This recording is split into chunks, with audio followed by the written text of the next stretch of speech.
তুমি জল দেখতে এসছে? মামা কত জল! হ্যাঁ, তুই সাঁতার কাটবি?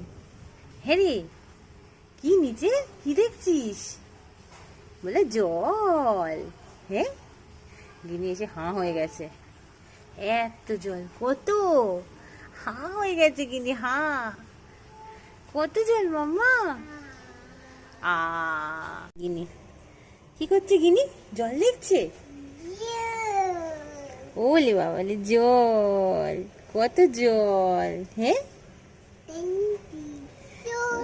জল। এই দেখো, এটা গিনি, এটা গিনি, আমাদের গিনি। গিনি জল দেখতে এসছে। বাবা, সাঁতার কাটবি নাকি বলতো? হ্যাঁ, সাঁতার তুই কাটবি? বল বল বাবা।